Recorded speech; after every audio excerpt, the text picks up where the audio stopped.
प्रभु यीशु मसीह के नाम में आपको अनुग्रह और शांति मिलता रहे। आइए हम भजन संहिता 9 अध्याय को साथ मिलकर अध्ययन करें।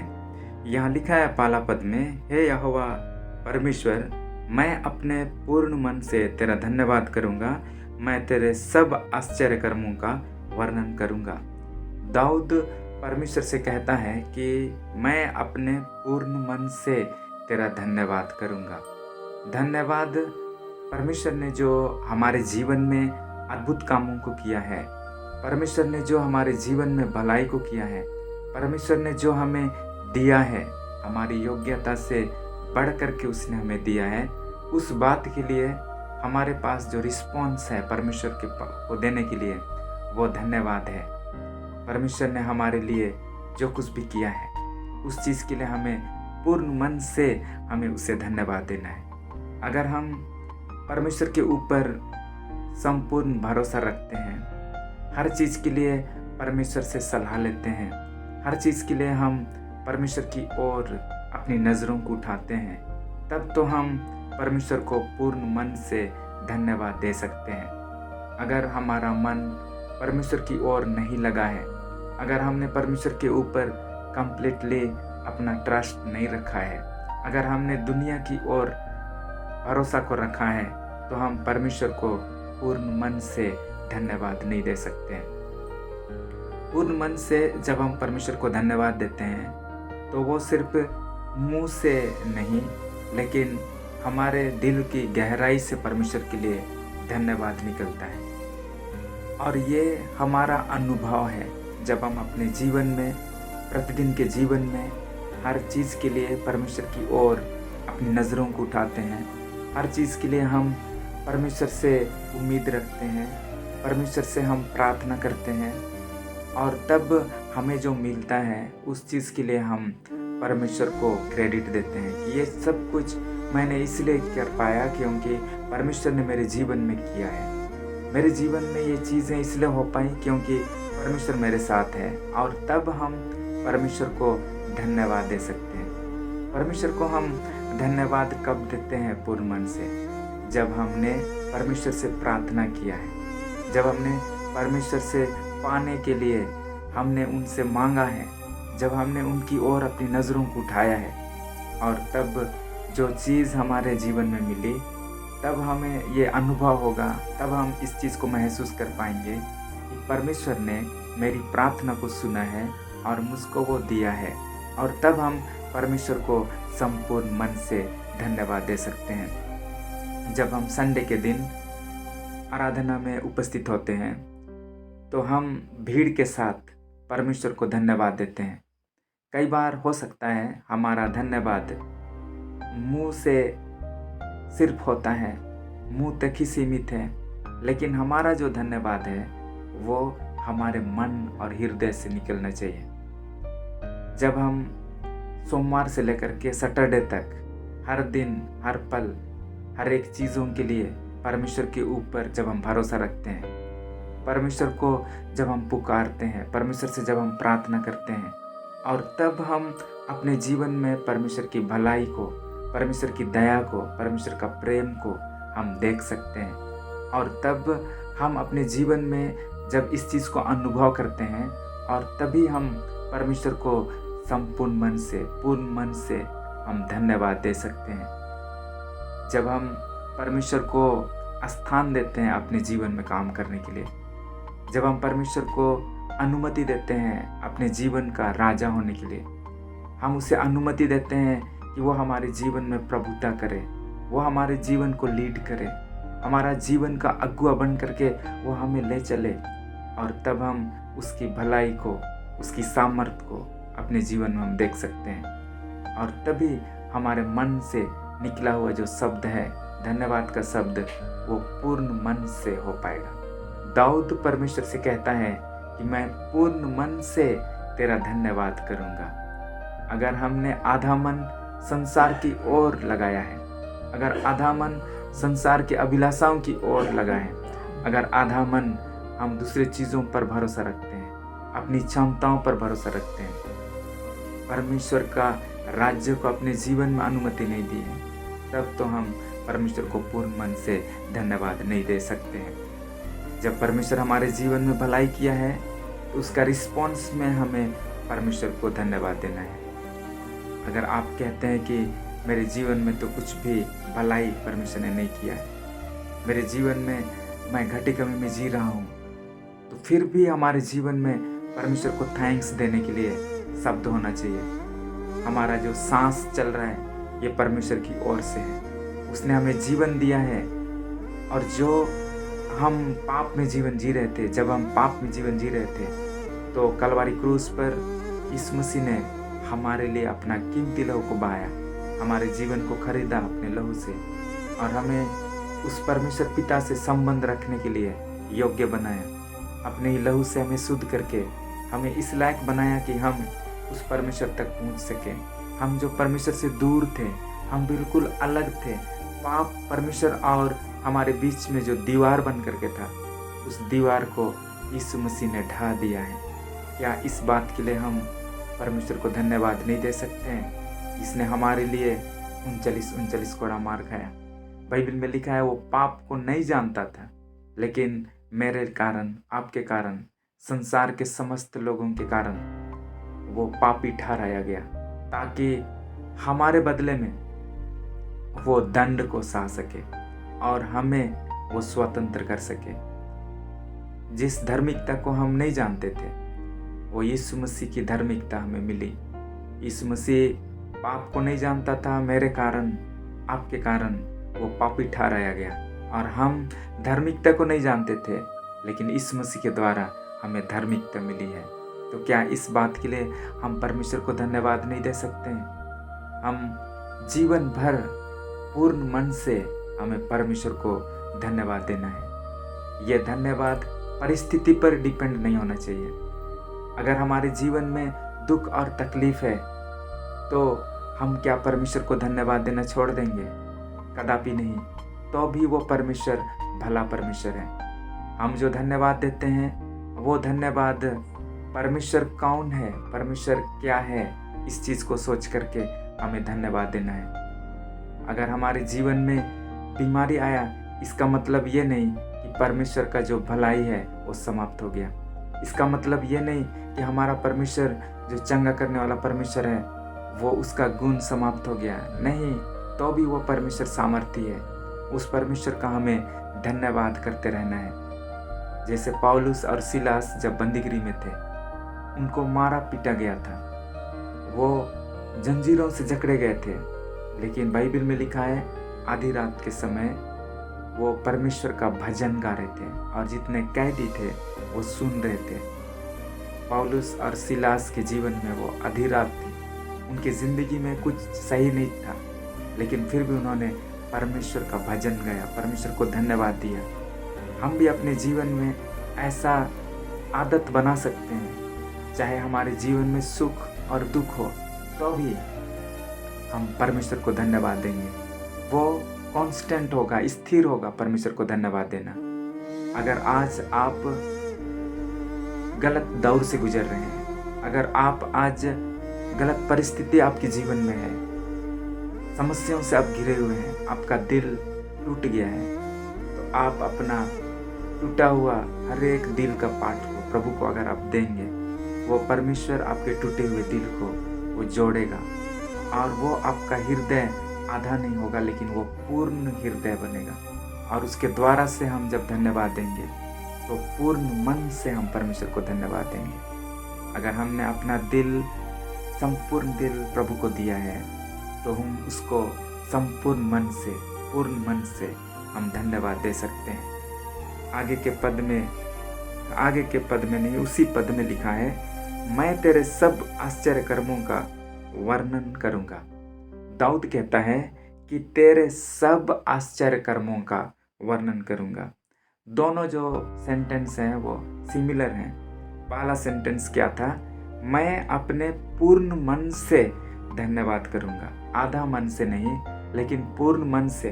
अगला स्टेंजा में लिखा, तेरे सब आश्चर्य कर्मों का वर्णन करूंगा।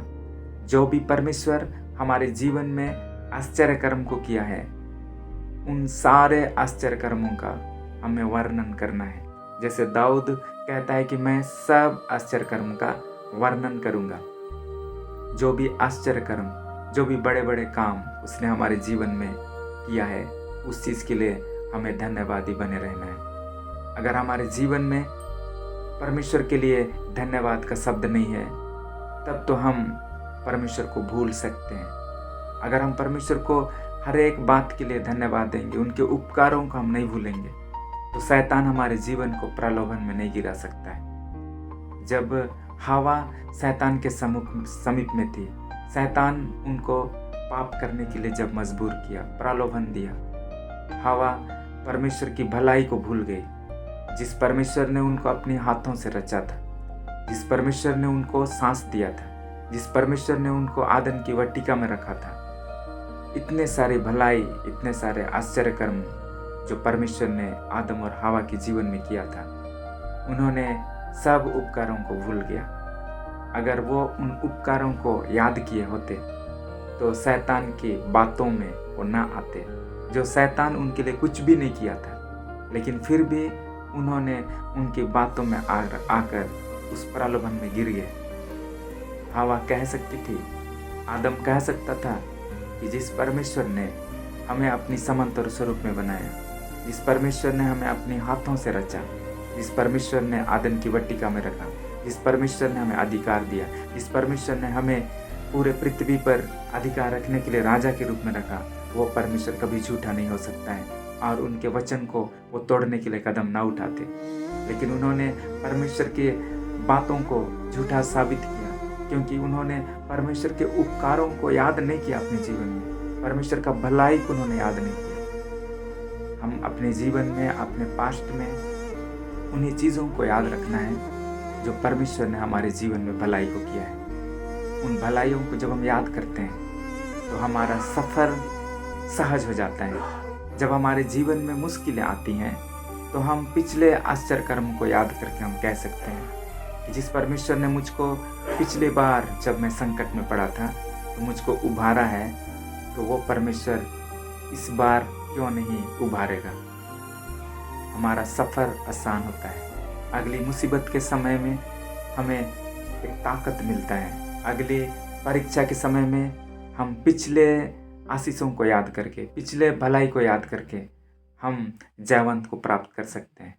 जैसा दाऊद के जीवन में यह अनुभव था, जब गोलियत के समीप वो खड़ा था, उसके पास एक अच्छा गवाही था, और वो गवाही परमेश्वर ने जो उसके साथ आश्चर्य कर्म को किया था, उन सारी चीज़ों के साथ वो गोलियत के समीप में खड़ा था, और वो चीज़ उनको वीर योद्धा, उनको साहसी बनाता था। जब जंगल में भेड़ बकरियों को चराता था, सिंह और भालू मेमना को उठा करके ले जाते थे, दाऊद उनका पीछा करता था, उनके मुंह से मेमना को छीन लेता था और उनके केस को पकड़ करके उनको मार डालता था, और ये गवाही उनके पास था। इन आश्चर्य कर्मों को वो याद करके रखा था। हमारे जीवन में भी परमेश्वर ने कई सारे आश्चर्य कर्म को किया है।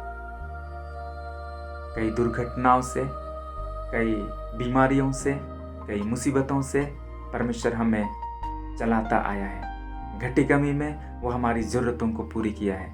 इन सारे चीज़ों का वर्णन हमें करना है। जैसे दाऊद कहता है कि मैं सब आश्चर्य कर्मों का वर्णन करूँगा। क्या हम सब आश्चर्य कर्म का वर्णन करते हैं? सबसे बड़ा आश्चर्य कर्म जो हमारे जीवन में परमेश्वर ने किया, वो हमारे जीवन को बदल दिया।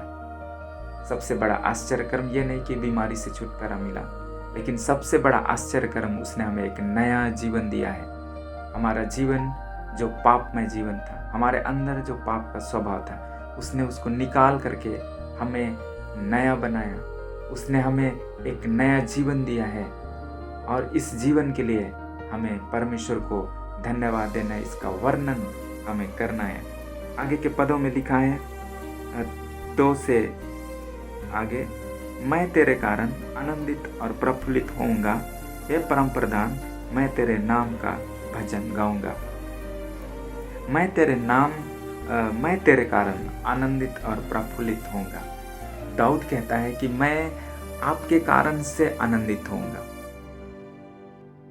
दाऊद अपने जीवन में जो आनंद है, वो आनंद को वो परमेश्वर में ढूंढता है। उसका आनंद परमेश्वर के ऊपर डिपेंड है। आज हमारा जो जीवन मसीह में कैसा है, ये इस बात से पता चलता है कि हम अपना आनंद किसमें ढूंढते हैं, हम किन चीज़ों में आनंदित होते हैं। यहाँ दाऊद कहता है कि मैं परमेश्वर के कारण, मैं तेरे कारण आनंदित और प्रफुल्लित होऊंगा।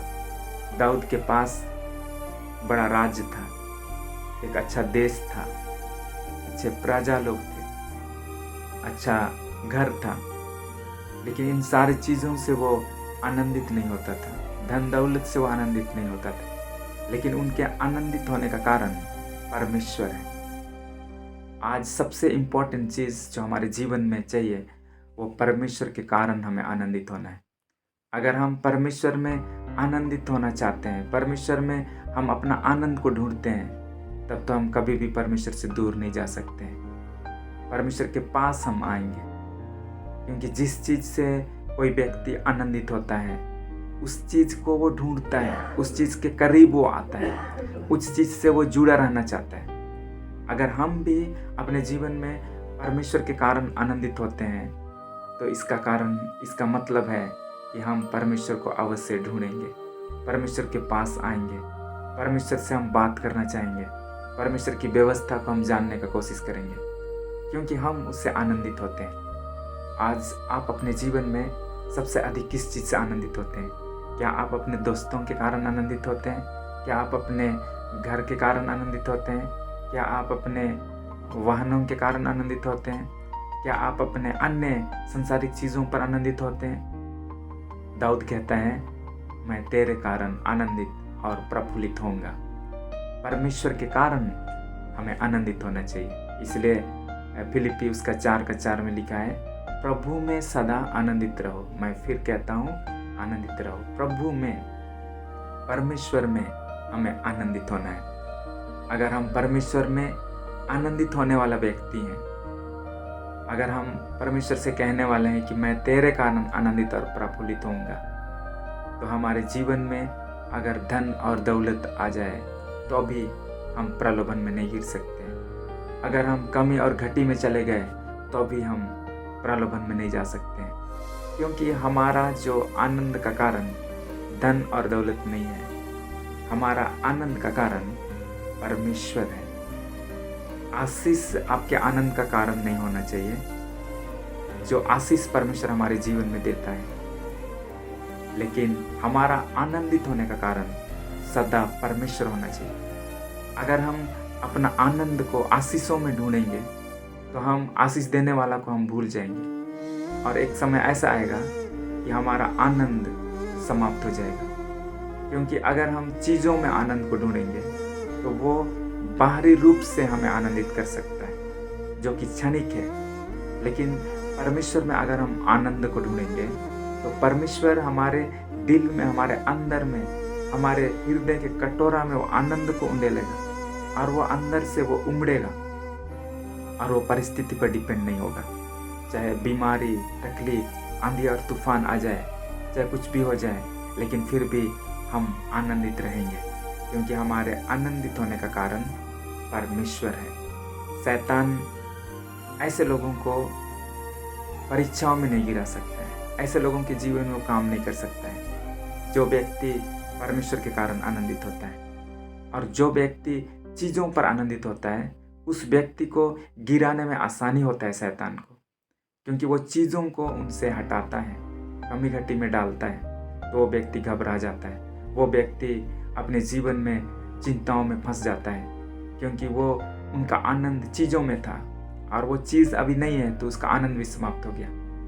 लेकिन हमारा आनंद परमेश्वर होना चाहिए। अगर हम आनंदित हैं तो दाऊद के समान, जैसा उसने कहा है, मैं तेरे नाम का भजन गाऊंगा। अगर कोई व्यक्ति आनंदित है तो वो अवश्य ही भजन वो गाएगा, उनके जीवन में भजन होगा, क्योंकि वो आनंदित है और उस चीज़ के लिए वो परमेश्वर को आराधना, महिमा दे रहा है, वो भजन गाता रहेगा। परमेश्वर हमें आशीष देने पाए। अगला अध्ययन में हम कंटिन्यू करेंगे। आप जुड़े रहें, भजन संहिता का अध्ययन हम कर रहे हैं। अन्य बहुत सारे टॉपिक भी हम इस चैनल के माध्यम से अध्ययन करेंगे मिलकर, और हम सब आशीषित होंगे, परमेश्वर में आगे बढ़ेंगे। प्रभु आपको आशीष देने पाए। आमीन।